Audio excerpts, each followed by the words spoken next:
Hey everyone, this is Corine La Font, your favorite radio host, your only radio host, and favorite girl, of course, broadcasting to you from the lovely island of Trinidad and Tobago in the Caribbean on Between the Lines. And you know how we do it here on Between the Lines, always with gratitude. Or some people say thankfulness. I one is good to go. Living a life of gratitude is always the best way to live. We are above ground today, people. I am thankful to be here and more so thankful to be living in the Caribbean, where it's warm, sunny, green, and beautiful outside. And so I have with me Kevin Palmieri. I'm trying to say his name the way he told me to. Paul and Mary. Paul Mary. You crushed it, Corine. You did And a I have a wonderful job. wonderful bio of him. Thank you. Oh my God, I did it today. I did it today. That's all I needed. So I had a wonderful bio for Kevin today. Let me see if I could remember. He went through a lot. That's all I could sum it up. He went through a lot. He said he thought the lowest was the basement. He thought there was the basement was the lowest, but it's lower than that. You know, he could share a little bit about his story, but he really, in essence, found his life and he started focusing on himself. That now he has a wonderful podcast. He's the co-founder of Next Level University, is it? And so he is going to be sharing a couple of things with us. More so, our episode today is about why do we ignore red flags, even when it's glaring and flaring in front of us. But before he goes into sharing an example of that, I want Kevin to give a little bit of a background about him to lead into that topic of why are we ignoring red flags. Go ahead, Kevin. All right, Corine, thank you again. Thank you so very much for having me. You're wonderful. So I was somebody who was raised by my mom and my grandmother. I didn't know my dad. I didn't meet my dad until I was 27. Obviously, that impacts a young man's life. Decided pretty early in life that I didn't want to go to college. It just didn't make sense to me. So I decided I wasn't going to go to college. Worked a bunch of dead-end jobs. Started to identify as somebody who was never going to be successful. Somehow, I got a really good high-paying job. And I got to the place where I think a lot of us aspire to get to, where I was 25. I had a high-paying job. My girlfriend was a model. I had a nice car, great friends. I was getting ready to compete in a bodybuilding show, so I was quite literally in the best shape I'll ever be. So health, wealth, and love, Corine, it seemed like You I got had it them all. all. Seemed like it. It seemed like it. But internally, I was depressed. I was anxious. I was insecure. And I was not the person that I looked like externally. So my girlfriend ended up leaving me because I was struggling. It was really hard for me to support her and pour into her dreams when I can barely keep my own head above water. I convinced myself I had to go make more money. So I went and made more money thinking that was going to fix my problems. And then I ended up sitting on the edge of a bed contemplating suicide because I was so unfulfilled and it was so dark and I felt stuck and I felt trapped and I felt hopeless. I had a conversation with a good friend of mine. He helped me rebuild my perspective. And then I ended up leaving that job a few months later. And now I've been podcasting and been a business owner full time since 2018. So I've been doing this for a long time now. Gratefully, very grateful for that. Awesome background story there. Thank you. So I am hearing a lot of red flags that were actually you were wrapped in. You were wrapped in with a bow at the top. What are some of those red flags that you ignored? Whether in your relationship, in your own personal life, because you see, the podcast Between the Lines is just as the name suggests. We have to be able to read between the lines, and we are not reading between the lines. We are ignoring the things that is right in front of us. And I'm saying it not because it never happened to me. It did, and it still does. So I'm not going to make myself seem as if I am immune to it. We are humans. But I am hearing a number of red flags that you were literally wrapped in with a nice bow at the top. Share a couple of those red flags that you ignored and why. I think one of the most common ones that I struggled with was if I was going to get into a relationship with someone, my red flag was the thought process of they are going to fix this piece of me. So if I get into a relationship with this person, it's going to fix this piece of me that I'm not able to fix myself. And that right there is a huge red flag.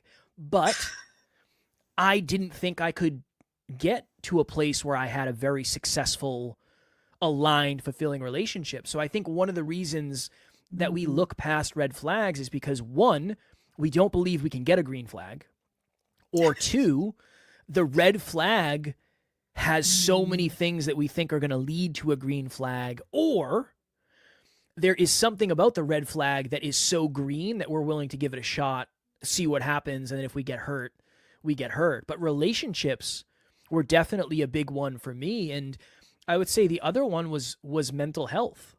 I had thoughts like that before about not really knowing if I wanted to be here, and I assumed it wasn't that serious. I assumed that I would outgrow it. I assumed that it wasn't that big of a deal. I mean, that was a really big red flag that I just overlooked for a long time.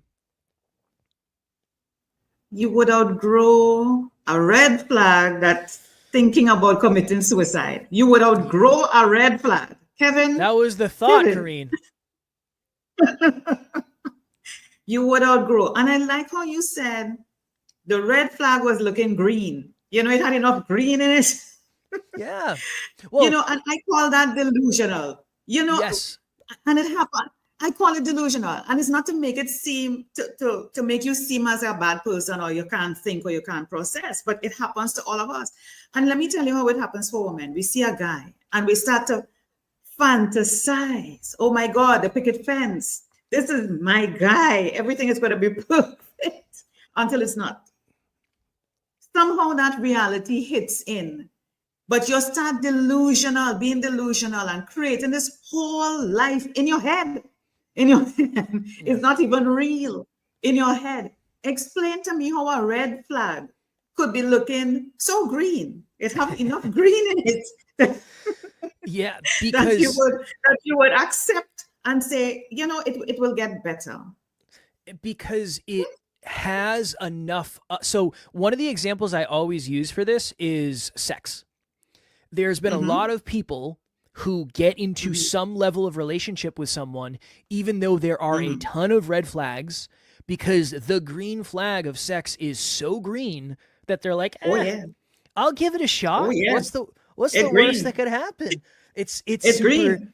It's super green. It's so green. Greener than your shirt. It's green. So if there's something that you value at level 10, I am willing to bet that you're going to look past something that's like a level 2, level 3, level 4 flag. If you think there's something in that opportunity that is the key to your happiness, you're going to look past all the red flags, all the trapdoors, all the snowstorms, all the thunderstorms, because you're convinced that the green flag will far outweigh all the red flags. And unfortunately, to your point, that is usually a delusional thought. Let me tell you how delusional I was. When I got together with my guy, I mean, my flag was well red, but very green in my head. Yeah. So he never told me, and I mentioned this in another podcast, I think just earlier this week. He never said to me in the relationship, when I look back, you know, when I settle and outgrow and grow and heal and stuff, I realized, wait, he never said that he loved me. He never even said that he liked me. You know, 27 years in a relationship, produced 2 children, not married, you know, and I'm like, wait a minute. So when I look back, I realize a lot of women, and men too, but particularly women I could speak about, you spend time with a guy. He comes over, you're spending a lot of time with him, and you feel we're in a relationship. This is my boyfriend. He never said any such thing. He never made any pronouncement, intention to say, would you want to be in a committed relationship with me? He never expressed his intention. But you start thinking we are in a relationship. And so you start developing expectations. Next thing you know, with enough of the green sex and the green flags, children come about. And then more expectations become an issue. And he feels obligated. But then when you are starting to pour out to him, you're not doing this. Why aren't you doing this? He's like in his mind, and he wants to say to you, I never wanted children. I never wanted you, because it's going to be hurtful. And there are some who actually voice the words, I never wanted this. Okay. And it is the reverse too. Women slide into things with men and things happen and it's not what you wanted. So you're like, how did my life end up here? How? Yeah. Yeah. Well, because I think what happens so often is one of our deepest needs is love. So we are willing to overlook a bunch of red flags if we think we're going to if we think of it from like a health, wealth, and love perspective. We do strange things for health. We do strange things for wealth, and we do strange things for love, because those are like the three deepest needs that we have. So, oh, you know what? Yeah, this medicine, it says that I'm going to get really skinny if I take it. I mean, there's a lot of red flags, but I think the green flag will be worth it. Makes sense. Of course. This job is super dangerous, and there's a chance I could die, but it pays really well. Red flag overlooked for green flags, and then we already talked about the love one. Oh yeah. But if you notice a trend in what you said there, that is actually the key.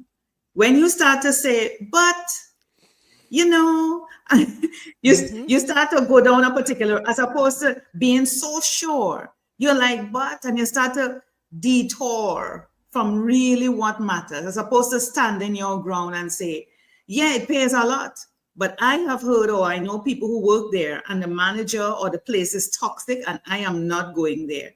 And even if you have voices and family saying, but you need a job, take anything, because you will have forces coming at you to say, take it. It's temporary, but your mental state is at risk. Yeah. Right? Your physical health is at risk. So we have to, what do we do? I mean, we spoke about why do we see the red flags and why do we run into it?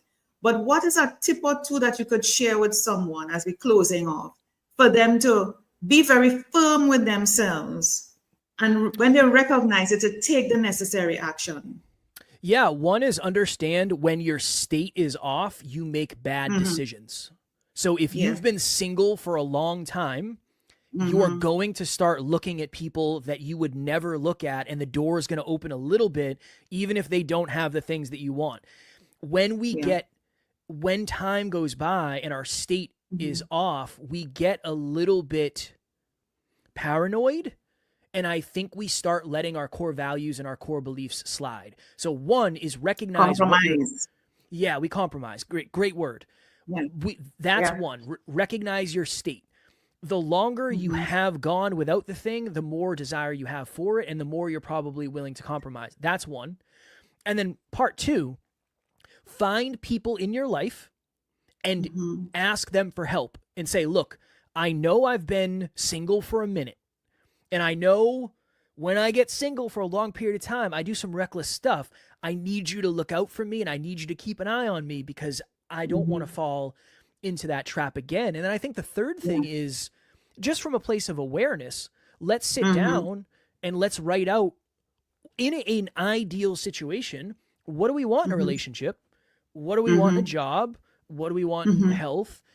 And when you do have opportunities that are presented, you could use that as a checklist and say, this shiny thing is here, but it doesn't match any of the things I want. When we're buying a house, what do we do? It's got to be 3 bedrooms, 2 bath, I'd like an acre of... We know exactly. Exactly. And if it doesn't have those things, we don't even go look at the house. So I think that's a good place to start, at least.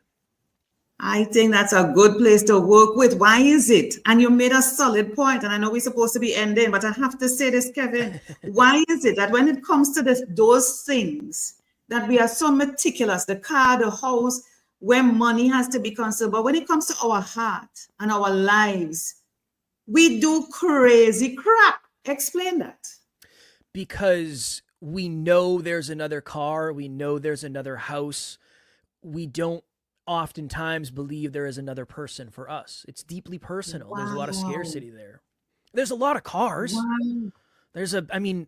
Okay, you want a car that has a red interior and black rims, like that's out there. And if it's not, you can just paint your car black and you can make it happen. It doesn't take another person to complete that. When there's another person involved, everything gets a little bit wonky. That's solid. The Kevin now and the Kevin before with the model girlfriend. What is the Kevin now saying to the Kevin with the model girlfriend? He says that the reason you were in that relationship is because what you thought it was going to do for you and the parts of you that it was going to heal, that was very short-sighted. If anything, the work you do outside of the relationship is going to make the relationship greater. And I have a greater relationship now because of the work that I've done separately and my wife has done separately. Wait, so it was the model and now it's the wife? No. That she's doing her own thing, living her dreams. I have somebody completely different now. That's what I'm saying. So it was a model girlfriend then, but now it's in the Kevin now it's the wife. Yes, it's the wife. And she's beautiful, gorgeous. Awesome. It worked out, Corine. I'm sure to be with Kevin Palmieri. She has to be gorgeous. Come on. Kevin, it's been a pleasure talking with you. It's been a pleasure. And you said some really solid points where we think from a place of scarcity and lack, that this is the only man out of how much people in the world? 8 billion? 8 billion people in the world. And we think it's only one person for us. And when we have that person, there's nobody else. We need to change that mindset and we need to pay attention to the red flags. Kevin, thank you so much. Any final words before you go? I'm grateful you had me. This was wonderful. I'd come back in a heartbeat and jam with you again.